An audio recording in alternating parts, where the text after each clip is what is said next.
This is Photographing the West podcast, the podcast for people who love to explore the western highways and byways while photographing the landscape and wildlife. And now here's your host, Kirby Flanagan. Hello, and welcome to episode number 81 of the Photographing the West podcast. Glad you're here. Today I have with me Canon Explorer of Light, Darrell Gulin, to share his thoughts on macro photography. Be sure to check out his great article on macro photography in the April issue of Outdoor Photography. Welcome back, Darrell. Well, thank you, Kirby. I can't believe this is your 81st one, huh? Yeah, I can't believe it either. Well, that's great. So, we'll be talking about macro photography today, and that's, I think, something that really is apropos, especially with the isolation, the virus, staying at home. It's something that all of us can do. Exactly. Very timely. So what got you started in macro photography, and how long ago was that? Well, I'm going to date myself. Macro photography started from the very beginning of my photography career, about 1983. I love doing a lot of bird photography in that, but also what really caught my interest, I always loved flowers. And coming in with a macro lens, you get in closer and closer and you're seeing details that with the naked eye you really wouldn't have seen. Yeah, exactly. So that's kind of how I started from the very beginning doing macro photography. It's always seemed to me that anybody can do macro photography, but not many people can do it well. So I thought we'd go through some of these things today and maybe help people do a better job with their macro. Yeah, I would love to do that.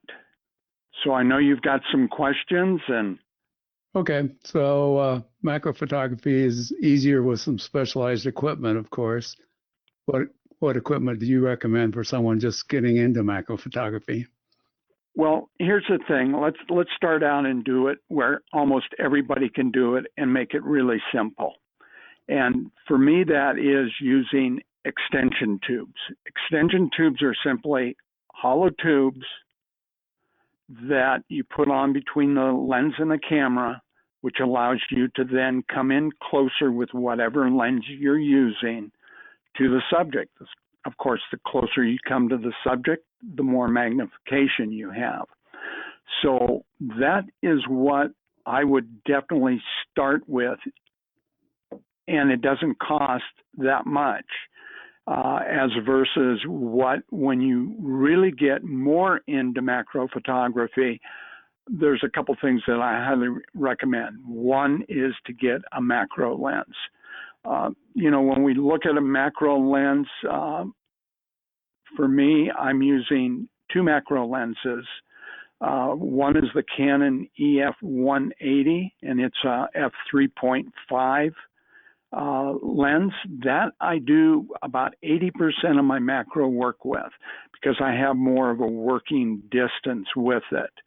But I also have another macro lens, which is the EF Macro 100 f2.8 by Canon. Of course, all these lenses and cameras we're going to talk about are Canon. Now, to start out with, I can also use what's always in my bag when I travel, so I can do macro even if I don't have the macro lenses. I have the Canon 24 to 105 f4. It's an IS USM lens.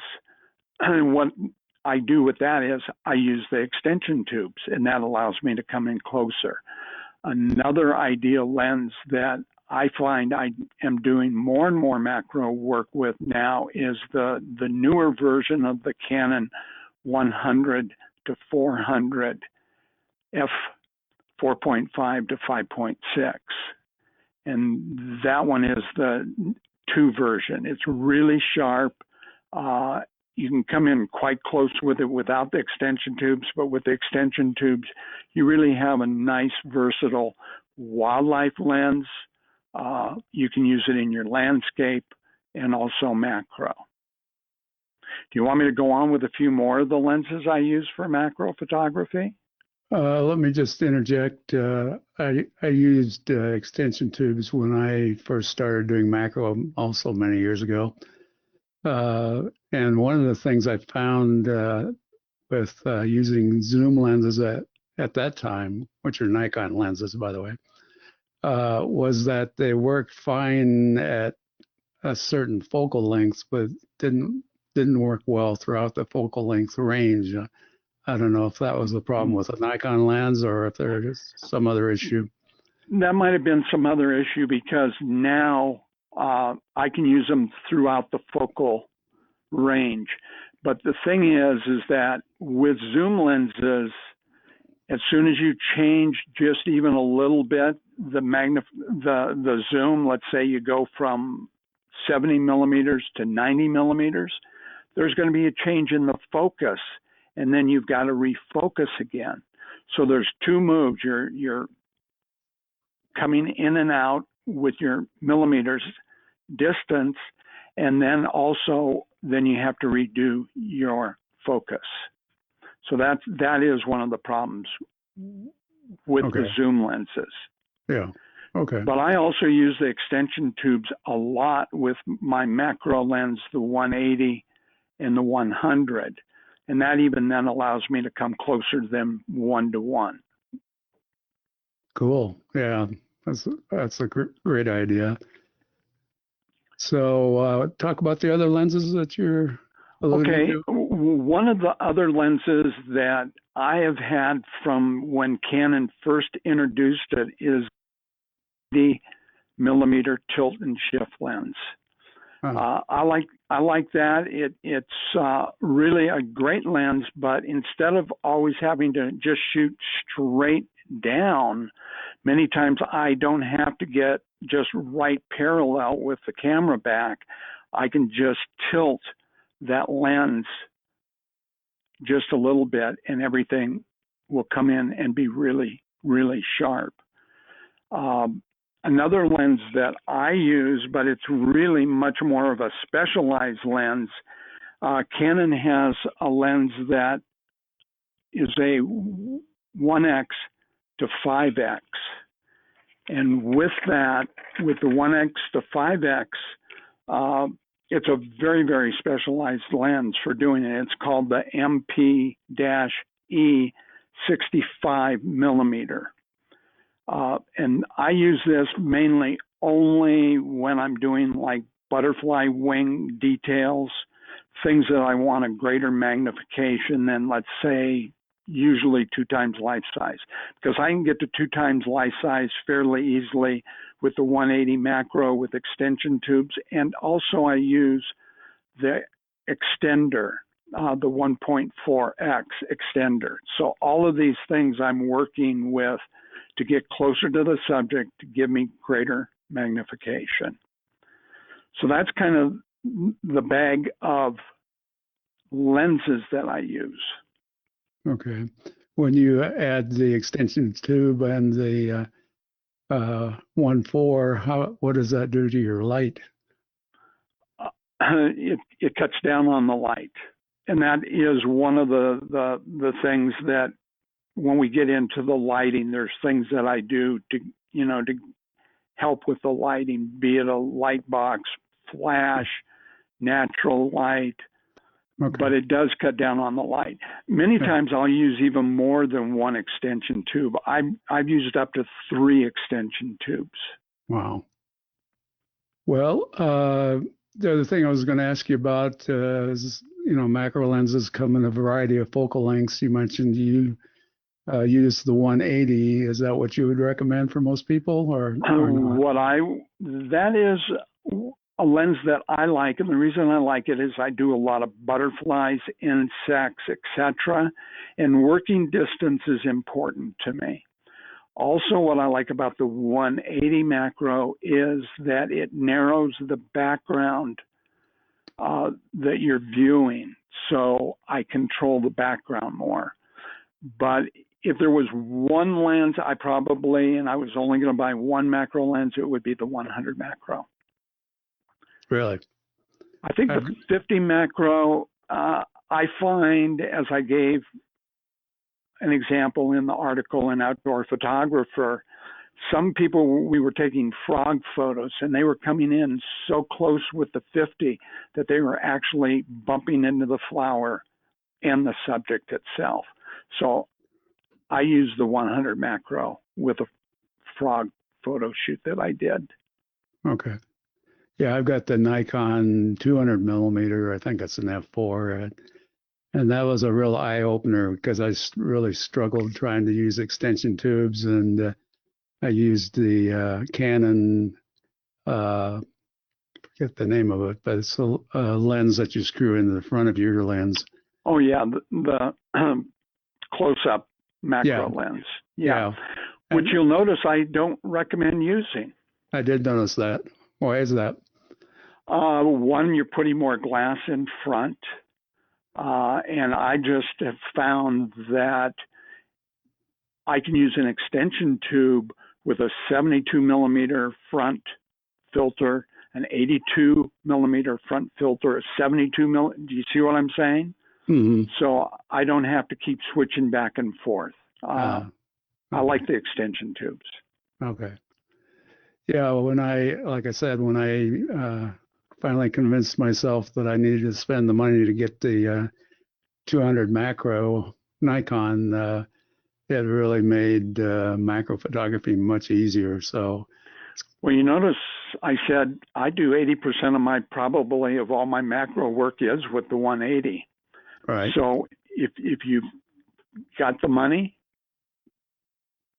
that is a wonderful range, that 180 to 200 range. Yeah, I agree. Well, you mentioned lighting, so let's go ahead and talk about that. What's your recommendation for using either artificial light or ambient light?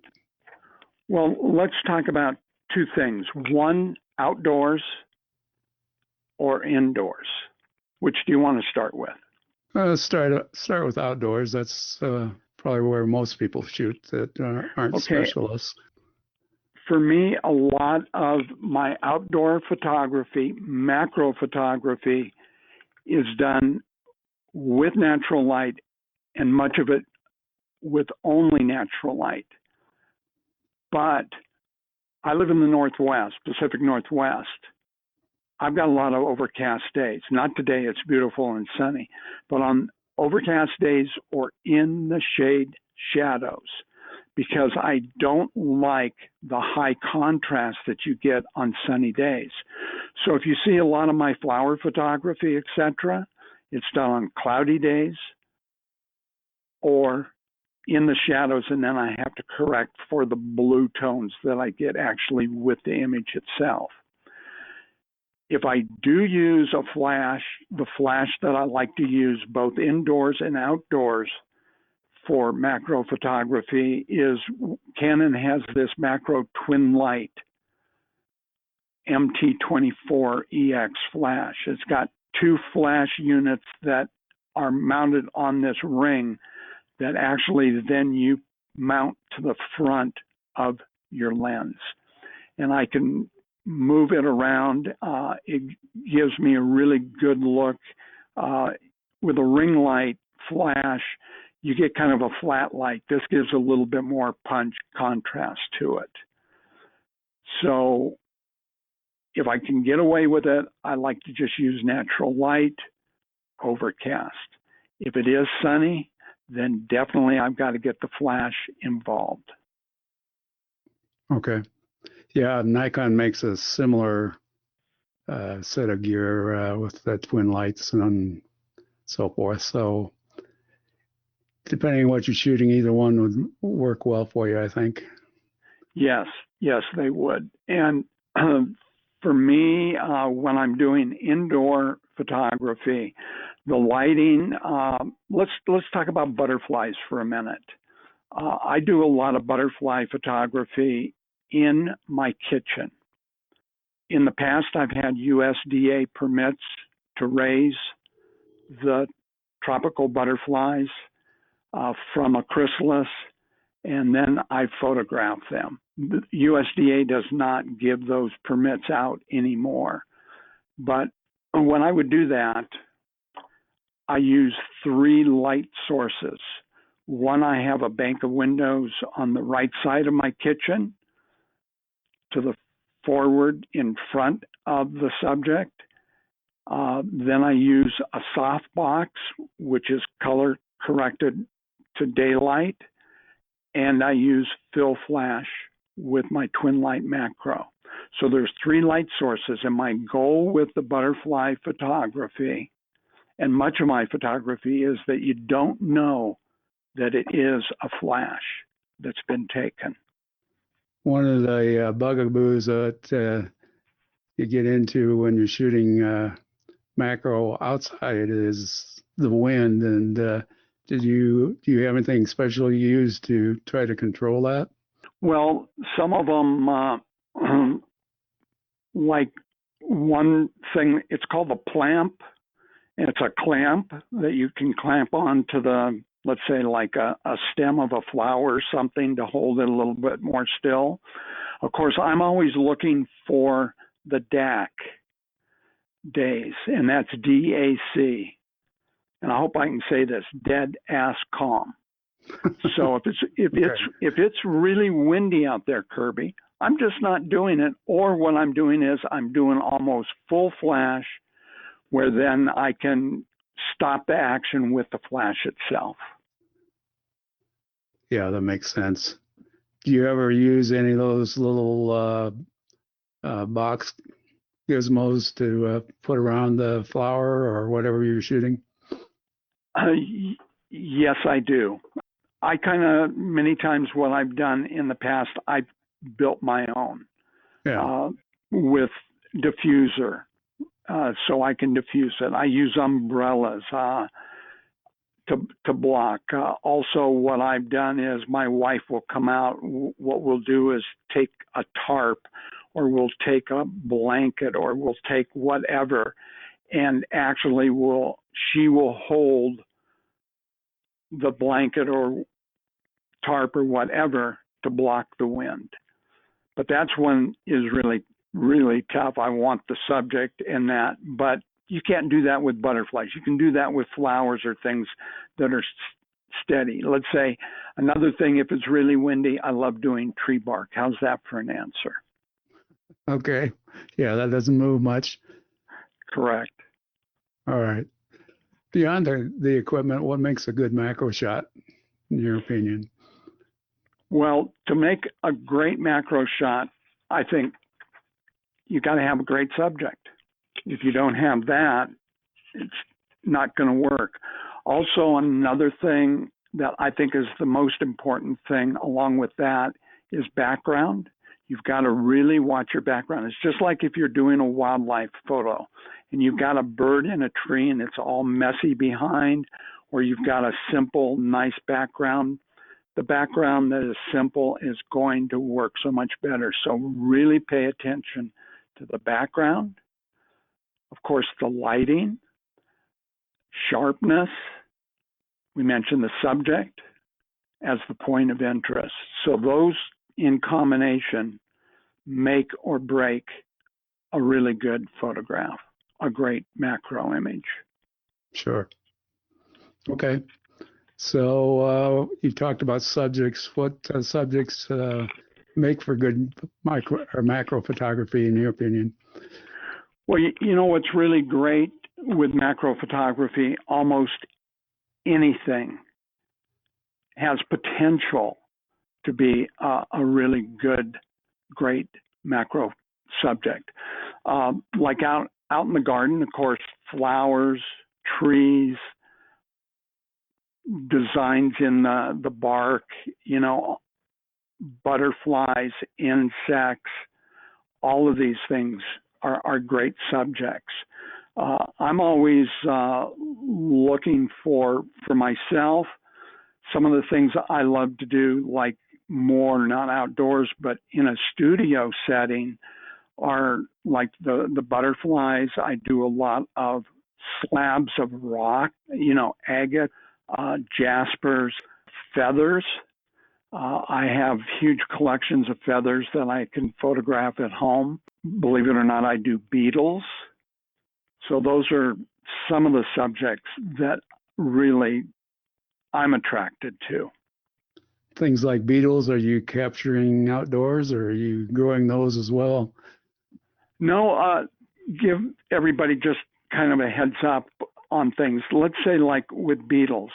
Yeah, you can do them out in the garden, but many times they're going to scurry. I can do like ladybugs, praying mantis, a lot of those.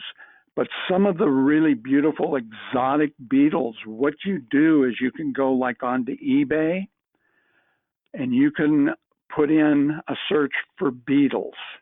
And you can buy beetles that have been collected, let's say in Asia, Africa, South America, North America, and you can actually buy the beetle. The beetle will come in a package with all of its legs and everything curled up. You take and you put them into a box where you can, with damp cloths in that, you can soften them up. They stay in that soft box. It's like a Tupperware that's sealed for up to 10 hours, 12 hours. And now instead of being brittle, they are flexible and you can move the legs and antenna and everything.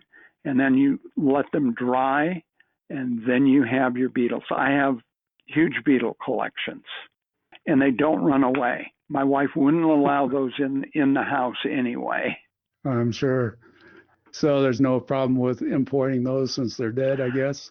No, there's no problem importing them if they're dead, as long as they're not endangered and they don't have CITES, CITIES, where then you would need a permit for that. And I don't want to even collect or be involved with beetles that are being endangered. Sure. Okay. Well, that's interesting. I had never heard of doing that, but that's a way to get some more interesting subjects for sure. Let's say right now we're sitting at home. What are we going to photograph? Let me give you another thing.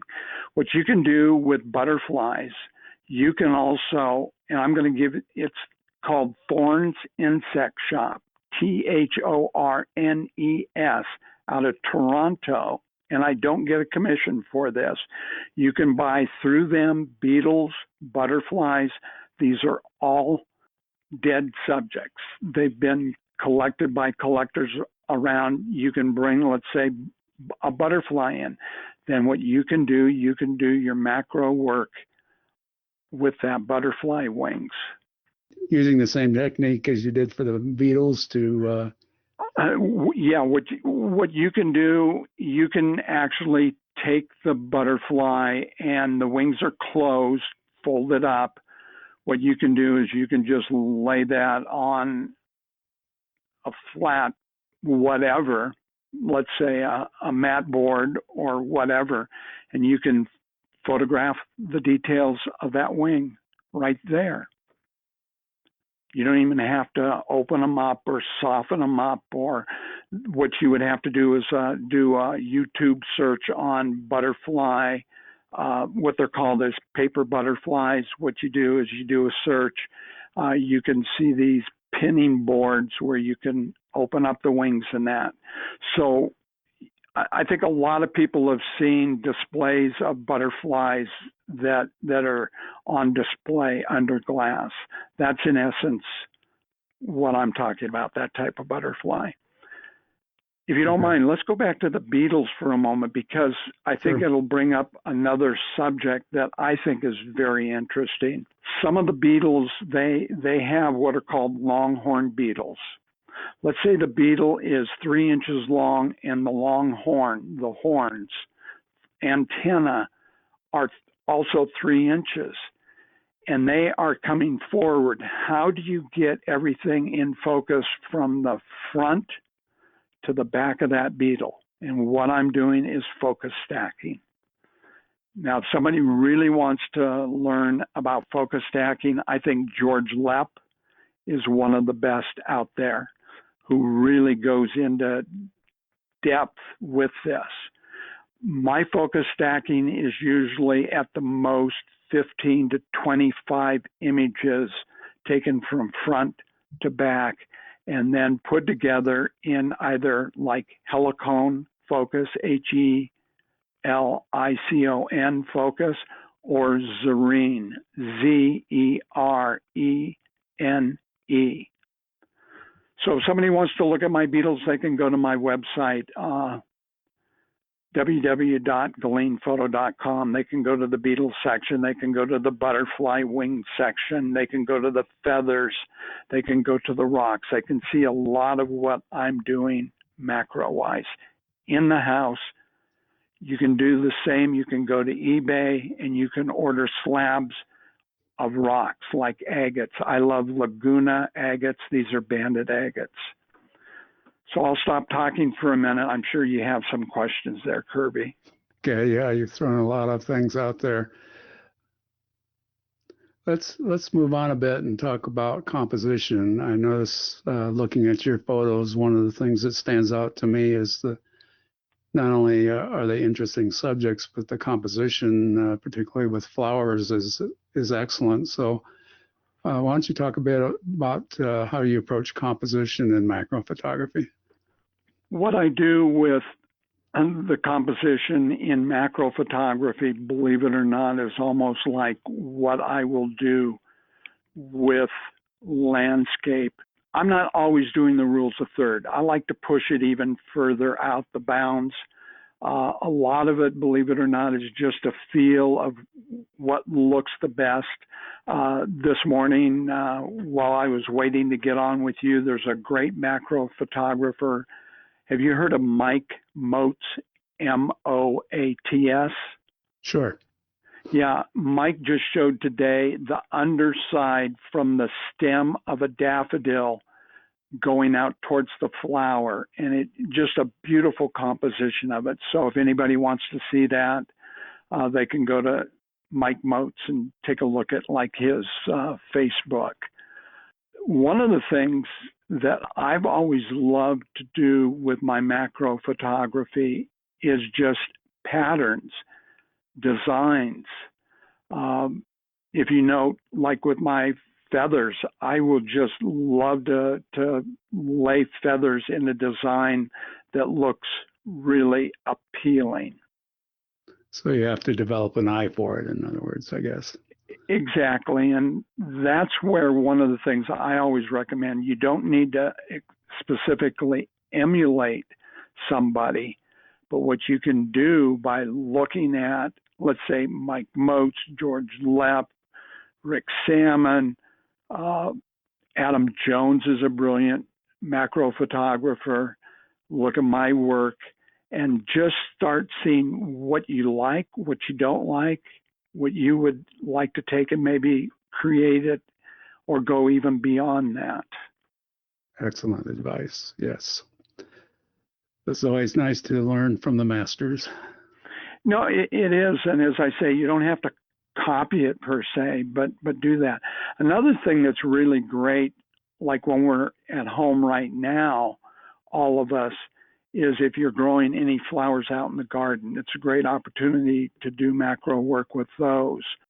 But generally, what I can do is that almost any time of the year, other than right now, I can go to the nursery, I can go to the store, I can go to the florist. You can get flowers almost anywhere at any time of the year to photograph. Sure.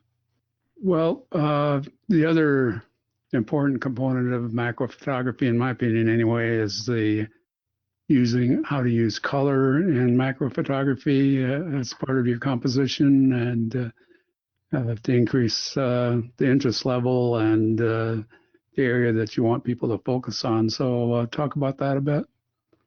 Well, like with the butterflies and the macro work I do there, that's exactly what I'm doing and trying to go for is, for instance, complementary colors that work with the subject, the background, the flowers that are interesting and blend well with the butterfly. Let's give you a for instance. In the United States, we have what's called a sulfur butterfly. It's a beautiful yellow butterfly. That against a daffodil that's bright yellow just wouldn't be of that much interest. But could you imagine that on a blue, let's say, a blue Dutch iris or a blue delphinium? Do you see what I'm saying? That yellow Sure. to the blue. Yeah. Those are, you're exactly right. Greens to reds, purples to yellows, just on and on. So I'm looking for that. Also with my butterfly photography, I'm not necessarily looking for the plants that butterfly in the wild is with. I'm looking for flowers that, as you say, that work with and are complementary to the butterfly. So looking at it more from an artistic point of view than that's what I'm natural doing. science. Yeah. Yeah, natural science is great, but as we talked about before on the business side of photography, I'm looking for images that sell. And I'm not going to do it, and I'm not trying to go into textbooks. What I'm doing is trying to go into commercial type sales.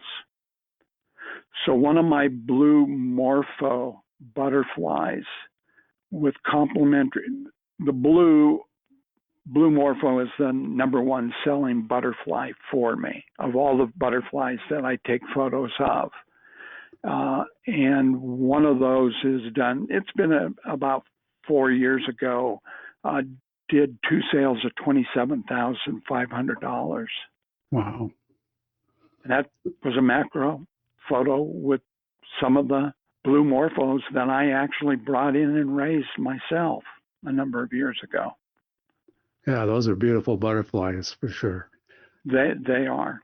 And if you want, you can order different varieties of blue morpho butterflies actually through like Thorn's Insect Shop or others that are out there.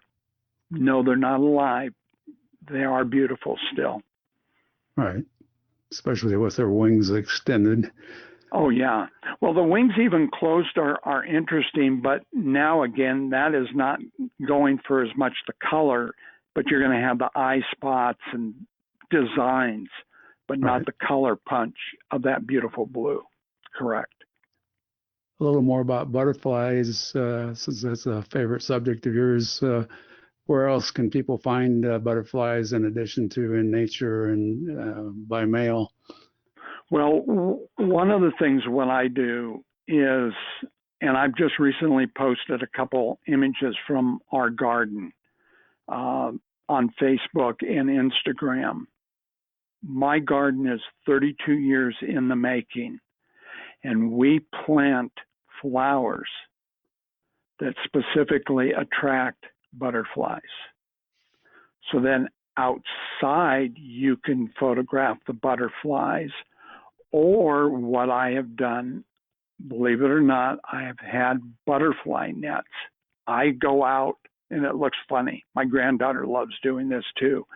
We will actually capture in a butterfly net, bring the subject into the house, photograph it, and then let it go. I do not want to hurt or damage it, but what I'll do is photograph it briefly, then let it back out. So that's one of the things is start planting around your own garden. The other thing is there are some wonderful butterfly houses in the Fort Lauderdale area. I think it's Butterfly World. Another one that I've done that is just wonderful up here in the Northwest is Bouchard Gardens in Victoria, British Columbia. They've got a beautiful butterfly house.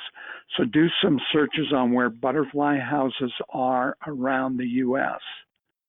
that's another idea. In fact, that's one of the best places for you to do it because it's somewhat in a controlled situation. Right. Yeah, I went to one that was up by Niagara Falls, and it was a wonderful experience. It really is, and the key to it is if you get there, what you find with butterflies, first thing in the morning when it's cooler, they're not as active. If you go in there to the butterfly house middle of the day and it's hot, those butterflies can be sometimes like little rocket ships. Did you notice they really get active? Mm-hmm. Yeah. So I like it, just get there early, and just as they start doing and moving around looking for a little nectar, that's the time to do your photography. So one of the things you alluded to earlier sounded to me like doing setups. Talk about that. Yes, I do a lot of setup photography when I do it inside in the home. Okay. Let's talk with the simplest of it. Let's say I'm going to do a slab of a Laguna banded agate. What I'm simply doing is I get like a mat board, or I'm trying to think what we use behind on prints that's a little bit thicker, gator board or whatever it is. I take a piece of it and I cover it with black velvet or black velveteen, and I lay that rock on that. Now I take the subject two ways. One, I photograph it close in detail, and also I take it with the black background around it. The reason is the collectors around the U.S. of agates and rocks like to see the whole slab, not just the details. The details sell through my stock. What I'm doing with the setup for that, my main light, and it is not a flash. Do you know why I don't use a flash, Kirby? Reflections. You got it. That rock is shiny and you've got to watch out for reflections. So I'm using one or two soft boxes at like 90-degree angles to the rock itself. Now, to make it easier so it's not on the ground, I put it on a stand. Of course, I'm using my tripod. I'm using a 2-second delay. I'm going to probably be at f16 to f22 just to make sure I've got the depth of field for it. And that's how I do rocks. Do we have time to go into this with a few more of these, how I do the setups? Sure. Okay, well, why don't we talk about butterflies? What I do with butterflies, remember, I do it in the kitchen. I have a window off to the right. I have a window behind the subject, and it's really a greenhouse window. On that window, I take out of focus foliage and color subjects, and then I print them up on a flat mat paper, like 13 by 19 inches, and I tape that onto that back window. Why do I do that? That is the background, the furthest background. Does that make sense? Sure. Yep. Then what I do is let's say I'm doing a butterfly. Then what I'm going to do is I'm going to get the flowers that I'm going to work with. And I put flowers usually not in front of the butterfly, but I do put flowers behind the butterfly. So I have that sense of depth. Butterfly on flower, flowers, somewhat or mainly out of focus. Now my main apertures are 5.6 to f8. But here's where you've got to be really careful with keeping everything on the same focal plane, because if you don't at f8, if you're not there, one side of the wing can be out of focus. Then again, I'm using 3 light sources, the natural, the soft box, one soft box on the left-hand side of the subject, and then the twin light macro flash on the 180 macro. Does that help explain it a little? Sure. Yeah, it sounds like a lot of work, I'd have to say. It is a lot of work. I found that I've got to be extremely patient with, especially with things like that are moving. Now with feathers, I do a lot of feather detail and designs, and where I've gotten those feathers, I've worked. Birds molt, so they yearly do lose their feathers. So what I do is I work with some zoos that have helped me collect feathers, aviaries that are around the U.S. and the world that also have feathers. I've worked with people that keep birds, like exotic birds, macaws. They will get me feathers.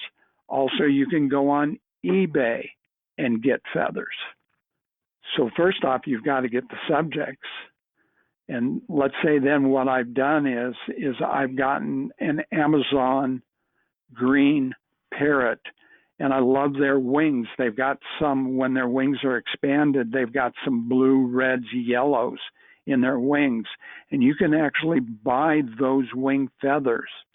And I'll buy 5, 6 of them, and then I will lay them out in a fanning position. There's the composition that I'm looking for, and taking that with the colors together. So you can see with a lot of my setups, what I'm doing is it's as much finding and acquiring the subjects as just photographing the subjects. Yes, indeed. You forgot to mention one important accessory, a tolerant wife that'll let you use her kitchen. Oh, yeah, that's for sure. The only reason my wife, as I have mentioned before, many years, I've done and sold up to over 50,000 in sales. That's been a good average of what I've done butterfly photography over many years. When my grandkids used to come over at Thanksgiving, there would be butterflies flying and almost getting into the gravy. So yes, has been in the past extremely patient with me. Yeah, I guess so. But no beetles, no live beetles. Yeah, understandably. Yeah. Well, before we go, where can people find you and your photography once again? Well, yeah, a couple things. One, being one of Canon's Explorers of Light, Kirby, I don't know if I had mentioned before, we used to be 44 of us. There's now 33 of us. So you can go to Canon's website and you can look up Canon Explorer of Lights, and you can see some fantastic photographers, from Sports Illustrated photographers to wedding photographers to nature travel photographers, the whole gamut. So that's one. The other is, please go and take a look at my Instagram, and I think it's just at Darrell Gulin, or go to my Facebook. And I would love you to start following me. I need more followers always. But you can see I am posting every day images on that. You can go to my website. Again, that's www.gulin, Gulin, photo, photo.com. The reason I don't use Darrell is Darrell is spelled about 7 different ways. Indeed. So also, of course, you can see me or listen to me on your podcast. I do articles like, at times, this recent one with Outdoor Photographer. Just do a Google search. Love you to take a look and follow what I'm doing out there. Great. Yeah, I'll put a link to that Outdoor Photographer article, because that was really a great one. Well, thanks for being on the show again, Darrell. Darrell's photos and other links can be found at www.flanaganphotos, spelled FLANAGANPHOTOS.com. Bye for now, and we'll be back on April 30th with a new show. Hey, thank you, Kirby. Thank you, Darrell. It's been a pleasure as always. Thanks for listening to Photographing the West podcast. Please subscribe to the podcast in iTunes and leave us a review. Till next time, here's wishing you safe travels and good light.